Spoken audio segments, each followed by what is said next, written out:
दोस्तों नमस्कार, आप सभी का स्वागत है आपके अपने चैनल गोल्डन पाठशाला में। प्यारे बच्चों, आज की इस वीडियो में उत्तर प्रदेश तथा भारत सामान्य ज्ञान से संबंधित मोस्ट इंपोर्टेंट क्वेश्चंस को हल करेंगे। प्यारे बच्चों, इस वीडियो में लिए गए सभी प्रश्न आपकी परीक्षा की दृष्टि से काफ़ी इंपॉर्टेंट हैं। हर वर्ष आपकी परीक्षा में उत्तर प्रदेश स्पेशल यानी उत्तर प्रदेश को लेकर प्रश्न पूछे जाते हैं। तो इस वीडियो में 35 क्वेश्चंस को सॉल्व करेंगे। आइए शुरू करते हैं। पहला प्रश्न जो है आपकी स्क्रीन पर है। उत्तर प्रदेश की स्थापना कब हुई थी?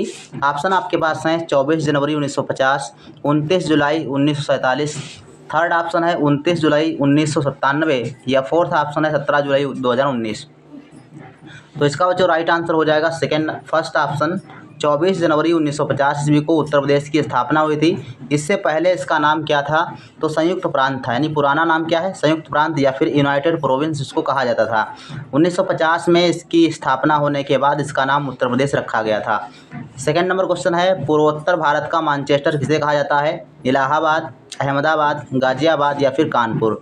तो इसका बच्चों जो राइट आंसर हो जाएगा सेकेंड ऑप्शन का फोर्थ ऑप्शन सही हो जाएगा, कानपुर। पूर्वोत्तर भारत का मैनचेस्टर अगर बात करेगा तो कानपुर है। अगर भारत का मैनचेस्टर कहे तो अहमदाबाद होता है। तो याद रखिएगा, भारत का मैनचेस्टर अहमदाबाद और पूर्वोत्तर भारत का मैनचेस्टर कानपुर। 3 नंबर क्वेश्चन है, इसरो की स्थापना हुई थी। ऑप्शन आपके पास है 15 जनवरी 1969, 15 अगस्त 1969, 20 जुलाई 1989 या फिर 18 मार्च 1942। तो इसका बच्चों राइट आंसर जो बनेगा थर्ड ऑप्शन में 15 अगस्त 1969 ईस्वी को इसरो की स्थापना की गई थी। और इसरो का मुख्यालय कहाँ है? तो बेंगलुरु में है, कर्नाटक की राजधानी बेंगलुरु में है। इसरो का फुल फॉर्म की बात करेंगे तो इसरो ISRO, इसका फुल फॉर्म क्या होता है? Indian space research organisation. आप इसको याद रखेंगे, काफ़ी इंपॉर्टेंट प्रश्न है। नेक्स्ट प्रश्न देखो, 4 नंबर है, थारू जनजाति पाई जाती है। तो थारू जनजाति कहाँ पाई जाती है? उत्तर प्रदेश, उत्तराखंड। थर्ड ऑप्शन है 1 व 2 दोनों या इनमें से कोई नहीं। तो इसका बच्चों राइट आंसर हो जाएगा थर्ड ऑप्शन, थारू जनजाति जो है उत्तर प्रदेश और उत्तराखंड दोनों राज्यों में पाई जाती है। 5 नंबर क्वेश्चन है, भारत के प्रथम शिक्षा मंत्री कौन थे? Doctor BR Ambedkar, doctor Abul Kalam Azad, third option है जवाहरलाल नेहरू और फोर्थ ऑप्शन है डॉक्टर राजेंद्र प्रसाद। तो इसका जो राइट आंसर है, भारत के प्रथम शिक्षा मंत्री डॉक्टर अबुल कलाम आज़ाद थे। ये सेकेंड ऑप्शन आपका सही जवाब हो जाएगा। डॉक्टर BR अम्बेडकर ये भारत के पहले विधि मंत्री थे, कानून मंत्री थे। राजेंद्र प्रसाद ये राष्ट्रपति थे प्रथम। और भारत के प्रथम प्रधानमंत्री की बात करेंगे तो पंडित जवाहरलाल नेहरू थे। इसके बाद है क्वेश्चन नंबर 6, चंद्रयान 3 कब लॉन्च किया गया था? वेरी वेरी इंपॉर्टेंट क्वेश्चन है, इसको आप ध्यान रखेंगे। चंद्रयान 3 की बात करें तो इसकी जो लॉन्चिंग हुई थी 14 जुलाई 2023 ईस्वी को ये लॉन्च किया गया था। और इससे के विषय में कई क्वेश्चन आपके हैं जो आपको याद रखने चाहिए, जैसे इसके लैंडर का नाम क्या था, इसके रोवर का नाम क्या था, ये अपने जो है चंद्रमा के धरती पर कब उतरा था। तो इनसे रिलेटेड जो भी क्वेश्चन आपके हैं उनको आप याद कर लेंगे। और 7 नंबर क्वेश्चन है, उत्तर प्रदेश में राज्यसभा की कुल सीटें कितनी हैं? 9, 80, 31 या फिर 404। तो उत्तर प्रदेश में राज्यसभा की कुल सीटों की बात करेंगे तो राज्यसभा की बच्चों 31 सीटें हैं, ध्यान रखिएगा 31 हैं। लोकसभा की 80 सीटें हैं और राज्यसभा की जो है 31 सीटें हैं, ध्यान रखेंगे। इसके अलावा विधान परिषद की बात करें तो विधान परिषद की 100 सीटें हैं और विधानसभा की बात करें तो आपकी 404 सीटें हैं।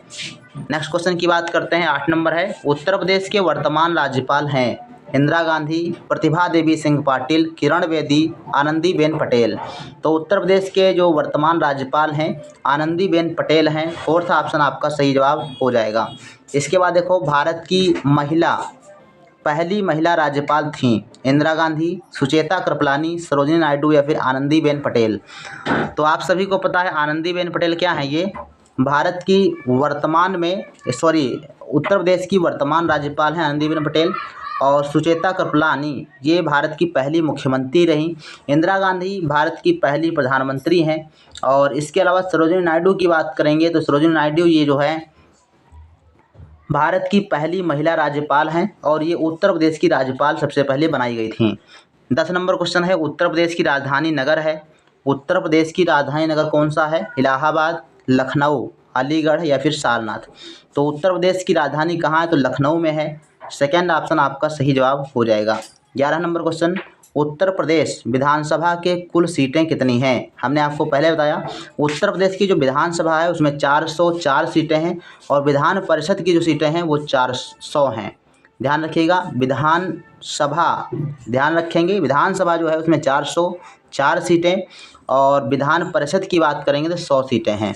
नेक्स्ट क्वेश्चन की बात करते हैं 12 नंबर, और इस प्रश्न को थोड़ा सा गौर से आप लोग पढ़िएगा। 12 नंबर क्वेश्चन कहता है कि निम्न में से कौन सा कथन असत्य है? यहाँ पर ध्यान रखेंगे, असत्य कौन सा मतलब गलत कथन कौन सा है। जो गलत है वही आपका ऑप्शन होना चाहिए। भारत की साक्षरता 73% है तो ये आपका सही ऑप्शन है। भारत का क्षेत्रफल 32,87,263 वर्ग किलोमीटर है, ये भी आपका सही है। भारत के वर्तमान राष्ट्रपति रामनाथ कोविंद हैं। भारत का सबसे प्राचीन पश्चिमी राज्य गुजरात है, तो सबसे पश्चिमी राज्य कौन सा है? गुजरात है, ये बिल्कुल सही। ये तीनों ऑप्शन आपके दिए गए हैं, बट जो थर्ड वाला ऑप्शन आपका देखो दिया गया है भारत के वर्तमान राष्ट्रपति रामनाथ कोविंद हैं, तो ये आपका जो ऑप्शन है गलत है और इसीलिए जो है ये सही ऑप्शन आपके लिए हो जाएगा, क्योंकि वर्तमान में जो राष्ट्रपति हैं वो द्रौपदी मुर्मू हैं और यहाँ पर रामनाथ कोविंद लिखा है, तो इसका मतलब क्या है? यही वाला कथन क्या है? असत्य है, अर्थात थर्ड ऑप्शन आपका सही जवाब हो जाएगा। 13 नंबर क्वेश्चन है उत्तर प्रदेश का सर्वाधिक साक्षरता वाला जिला कौन सा है? लखीमपुर, हापुड़, गाजियाबाद, गौतम बुद्ध नगर। तो उत्तर प्रदेश का सर्वाधिक साक्षरता वाला जिला की बात करेंगे तो ये आपका गौतम बुद्ध नगर है, फोर्थ ऑप्शन आपका सही जवाब हो जाएगा। और उत्तर प्रदेश का सबसे बड़ा जिला अगर पूछे तो आपका लखीमपुर खीरी हो जाता है, और सबसे छोटा जिला की बात करेंगे तो हापुड़ हो जाता है, और सबसे अधिक साक्षरता वाला जिला पूछे तो गौतम बुद्ध नगर हो जाता है। 14 नंबर क्वेश्चन कहता है कि पंचमहल का निर्माण करवाया था अकबर ने, शाहजहां ने, जहांगीर ने, फिर शेरशाह सूरी ने। तो इसमें बच्चों आपका सही आंसर हो जाएगा पंचमहल का निर्माण अकबर ने करवाया था और ये फतेहपुर सीकरी में बना हुआ है। 15 नंबर क्वेश्चन है निम्नलिखित में से कौन सा सही सुमेलित नहीं है? ऑप्शन आपके पास है vitamin B thiamine, vitamin C ascorbic acid, vitamin D tocopherol और फोर्थ ऑप्शन है विटामिन के फिलोक्विनोन। तो आप सभी को पता है इसमें आपका जो विटामिन डी होता है इसका जो रासायनिक नाम होता है वो होता है कैल्सीफेरॉल, जबकि यहाँ पर लिखा है टेकोफेरॉल।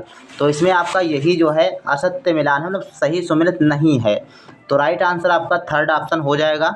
और 16 नंबर क्वेश्चन बच्चों कहता है कि उत्तर प्रदेश के संबंध में कौन सा कथन सत्य है? अब उत्तर प्रदेश के संबंध में कौन सा कथन सही है वो आपको ध्यान देना है, बाकी इसमें 3 जो कथन हैं वो गलत होंगे। उत्तर प्रदेश का पूर्वी जिला बलिया है, उत्तर प्रदेश की साक्षरता 73% है, तो 73% तो भारत की साक्षरता है। उत्तर प्रदेश का पूर्वी जिला शामली है, तो शामली तो पश्चिमी जिला उत्तर प्रदेश का है, इसलिए ये भी आपका कथन गलत है।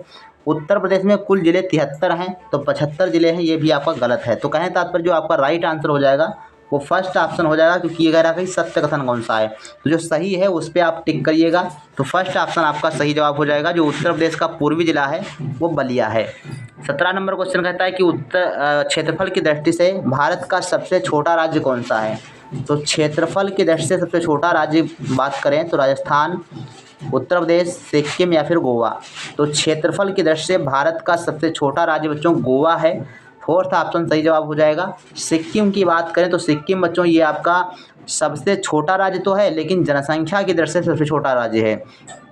राजस्थान की बात करें तो राजस्थान क्षेत्रफल की दृष्टि से सबसे बड़ा राज्य है, और उत्तर प्रदेश ये जनसंख्या की दृष्टि से सबसे बड़ा राज्य है। इन सभी चीज़ों को आप ध्यान रखेंगे। देखो 4 ऑप्शन है और चारों क्वेश्चन आपको हमने बता दिए। 18 नंबर क्वेश्चन है भारत के वर्तमान रक्षा मंत्री कौन है? प्रणब मुखर्जी, राजनाथ सिंह, अमित शाह, अनुराग ठाकुर। भारत के वर्तमान रक्षा मंत्री कौन हैं? तो ये बच्चों हैं राजनाथ सिंह वर्तमान रक्षा मंत्री हैं, और अमित शाह की बात करें तो ये वर्तमान में गृह मंत्री हैं। अनुराग ठाकुर ये सभी को पता है खेल मंत्री वर्तमान में हैं। इसके बाद नेक्स्ट क्वेश्चन 19 नंबर, भारत के वर्तमान शिक्षा मंत्री हैं। तो भारत के वर्तमान शिक्षा मंत्री कौन है? प्रकाश जावड़ेकर, संदीप सिंह, अमित शाह, धर्मेंद्र प्रधान। तो भारत के जो वर्तमान शिक्षा मंत्री की बात करेंगे तो ये फोर्थ ऑप्शन सही हो जाएगा, Dharmendra Pradhan is the right answer. Sandeep Singh ये कौन है? तो ये उत्तर प्रदेश के बेसिक शिक्षा मंत्री हैं संदीप सिंह। अगर ये पूछता है कि उत्तर प्रदेश के बेसिक शिक्षा मंत्री कौन है तो संदीप सिंह, अगर भारत के शिक्षा मंत्री पूछता है तो धर्मेंद्र प्रधान आपको लगाना है। नेक्स्ट क्वेश्चन 20 नंबर है, दुधवा राष्ट्रीय उद्यान स्थित है। तो आप सभी को पता होगा दुधवा राष्ट्रीय उद्यान कहाँ पर है, तो लखीमपुर खीरी में है। यह सेकंड ऑप्शन आपका सही जवाब हो जाएगा। वाराणसी में एक मशहूर है चंद्रप्रभा राष्ट्रीय उद्यान, इसको आप भी ध्यान रखेंगे। 21 नंबर क्वेश्चन है, असत्य कथन का चुनाव कीजिए। तो जो कथन इसमें असत्य है मतलब गलत है उसको आपको चुनना है।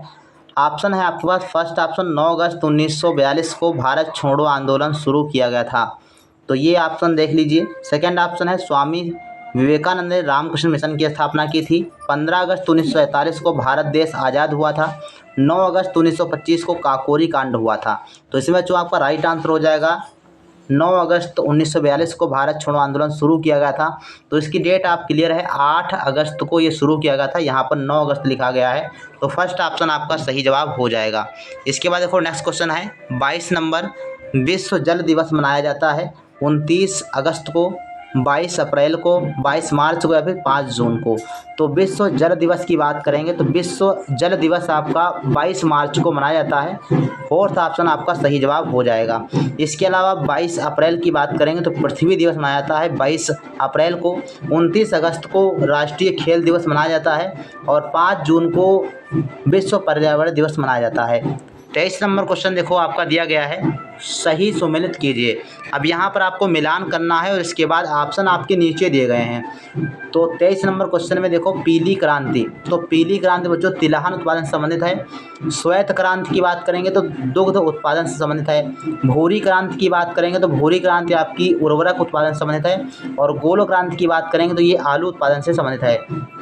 तो इस प्रकार से आपका जो सही ऑप्शन बनेगा एक का दूसरा, इसमें देखो सेकंड ऑप्शन में दिया गया है और बी का तीसरा देखो आपका सेकंड ऑप्शन में दिया गया है। तो राइट आंसर आपका बी ऑप्शन हो जाएगा। ऐसे आपको मैच करना है पहले, उसके बाद इस ऑप्शन में ढूंढ लेना है कौन सा ऑप्शन किस वाले ऑप्शन में जा रहा है। तो इस प्रकार से आपका सेकंड ऑप्शन सही हो जाएगा। और यहाँ पर मैं आपको बता दूँ कि जो आपकी श्वेत क्रांति है, श्वेत क्रांति के जनक कौन है, डॉक्टर वर्गीज कुरियन।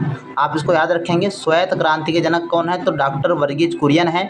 अगर हरित क्रांति की बात करेंगे तो भारत में हरित क्रांति के जनक कौन है, तो वो आपके हो जाएंगे MS स्वामीनाथन। 24 नंबर क्वेश्चन कहता है कि इंडिया गेट स्थित है। इंडिया गेट कहाँ है, आगरा में, मुंबई में, नई दिल्ली में या फिर कोलकाता में। तो इंडिया गेट की बात करेंगे तो ये आपका नई दिल्ली में पड़ता है। थर्ड ऑप्शन सही जवाब हो जाएगा। अगर गेटवे ऑफ इंडिया की बात करेगा तो मुंबई में आपका हो जाएगा। इसके बाद देखो 25 नंबर क्वेश्चन जो पूछा गया, चंद्रयान 3 मिशन के रोवर को क्या कहा जाता है। बहुत ही इंपॉर्टेंट क्वेश्चन है। विक्रम, भीम, प्रज्ञान या फिर ध्रुव। आप सभी को पता होगा जो रोवर है उसको प्रज्ञान कहा जाता है और जो विक्रम है उसको लैंडर कहा जाता है। नेक्स्ट क्वेश्चन है 26 नंबर, कानपुर किस नदी के तट पर स्थित है, गंगा, यमुना, क्षिप्रा या फिर सोन नदी। तो आप सभी को पता है कानपुर जो है वो गंगा नदी के तट पर है। फर्स्ट ऑप्शन आपका सही जवाब हो जाएगा। अच्छा, यमुना नदी के तट पर कौन सा एक शहर है, आप सभी लोग कमेंट सेक्शन में लिखिएगा। और क्षिप्रा नदी के तट पर आप सभी को जानते हैं उज्जैन, जहाँ पर कुंभ मेला लगता है। थर्ड ऑप्शन सही जवाब हो जाएगा। 27 नंबर क्वेश्चन कहता है कि विटामिन के की कमी से होने वाला रोग है घेंघा, रक्त का थक्का ना बनना, रिकेट्स या फिर स्कर्वी। तो विटामिन के की कमी से आपका सही आंसर हो जाएगा सेकंड ऑप्शन, रक्त का थक्का ना बनना। ये आपका हो जाएगा। घेंघा ये किसकी कमी से होता है, तो आयोडीन की कमी से घेंघा रोग होता है। रिकेट्स की बात करेंगे तो ये विटामिन डी की कमी से होता है। और विटामिन डी सभी को पता है कि ये सूर्य की किरणों से विटामिन डी मिलता है। स्कर्वी रोग की बात करेंगे तो ये आपका विटामिन सी की कमी से स्कर्वी रोग होता है। 28 नंबर क्वेश्चन, निम्न में से कौन सा कथन सत्य है, अर्थात कौन सा कथन सही है उसका चुनाव करना है। सूर्य के प्रकाश में विटामिन डी होता है, तो हमने आपको बताया पहले ही। तो सूर्य के विटामिन डी होता है सूर्य के प्रकाश में, फर्स्ट ऑप्शन सही है। विटामिन ए वसा में घुलनशील होते हैं, तो ये भी आपका सही है। आंवले में विटामिन सी प्रचुर मात्रा में पाया जाता है, तो खट्टे फलों में पाया ही जाता है विटामिन सी, उपरोक्त सभी। तो इसका जो राइट आंसर हो जाएगा फोर्थ ऑप्शन, उपरोक्त सभी। इसके बाद देखो नेक्स्ट क्वेश्चन है 29, भारत में हरित क्रांति के जनक किसे कहा जाता है। तो भारत में हरित क्रांति के जनक की बात करेंगे तो ये हैं डॉक्टर MS स्वामीनाथन, हमने आपको पहले ही बताया है। और डॉक्टर V कुरियन यानी डॉक्टर वर्गीज कुरियन की बात करेंगे तो ये श्वेत क्रांति के जनक हैं। 30 नंबर है, प्रथम स्वतंत्रता संग्राम की शुरुआत हुई थी, तो प्रथम स्वतंत्रता संग्राम की शुरुआत बच्चों मेरठ से हुई थी। फर्स्ट ऑप्शन आपका सही जवाब हो जाएगा। 31 नंबर क्वेश्चन है, महाकवि कालिदास की रचना है। तो महाकवि कालिदास की रचना की बात करेंगे तो ये आपकी हो जाती है अभिज्ञान शाकुंतलम। फोर्थ ऑप्शन आपका सही जवाब हो जाएगा। गोदान की बात करें तो गोदान आपकी रचना है बच्चों मुंशी प्रेमचंद की। अशोक के फूल ये हजारी प्रसाद द्विवेदी की रचना है। और राजतरंगी की बात करेंगे तो ये कल्हड़ की रचना है। इसके बाद नेक्स्ट क्वेश्चन 32 नंबर है, उत्तर प्रदेश का राजकीय पशु कौन सा है? बाघ, बारहसिंघा, पांडा या हिरण? तो राइट आंसर बच्चों इसका हो जाएगा ये राजकीय पशु बच्चों बारहसिंघा। सेकेंड ऑप्शन आपका सही जवाब हो जाएगा। अगर राष्ट्रीय चिन्ह पूछे, राष्ट्रीय पशु की बात करेगा तो बाघ है। राजकीय पशु उत्तर प्रदेश के राजकीय पशु की बात करेगा तो बारहसिंघा होता है। 33 नंबर क्वेश्चन है, राष्ट्रीय मानवाधिकार दिवस मनाया जाता है 10 दिसंबर, 12 जनवरी, 22 जुलाई या फिर 14 सितंबर? तो राष्ट्रीय मानवाधिकार की बात करेंगे तो ये 10 दिसंबर को मनाया जाता है। और जो 12 जनवरी की बात करेंगे तो राष्ट्रीय युवा दिवस 12 जनवरी को मनाया जाता है। और 14 सितंबर को हिंदी दिवस के रूप में मनाया जाता है, इसको आप ध्यान रखेंगे। 34 नंबर क्वेश्चन कहता है कि भारत में कुल कितने केंद्र शासित देश हैं? तो कुल कितने केंद्र शासित प्रदेश यहाँ पर होने चाहिए? तो प्रदेश की बात करेंगे तो भारत में 8 केंद्र शासित प्रदेश हैं और 29 राज्य हैं। 29 राज्य और 8 केंद्र शासित प्रदेश हैं। इसमें आपका फोर्थ ऑप्शन सही जवाब हो जाएगा। 35 नंबर है, इम्फाल कहाँ की राजधानी है? तो आप सभी को पता है कि इम्फाल आपकी जो है वो आपकी मणिपुर की राजधानी है। मणिपुर की राजधानी इम्फाल है। इसके अलावा मेघालय की राजधानी कहाँ? तो शिलांग है। त्रिपुरा की राजधानी अगरतला है और गोवा की राजधानी पणजी है। तो आपको सभी ऑप्शंस के आंसर आप सभी लोग जो है हम आपको बता देते हैं। तो आप सभी लोग इस प्रकार से वीडियो हमारे देखते रहें और चैनल पर नए हों तो चैनल को सब्सक्राइब करें और वीडियो को अपने दोस्तों के साथ जरूर शेयर करें। मिलते हैं फिर नेक्स्ट वीडियो में, तब तक के लिए धन्यवाद। जय हिंद, वंदे मातरम।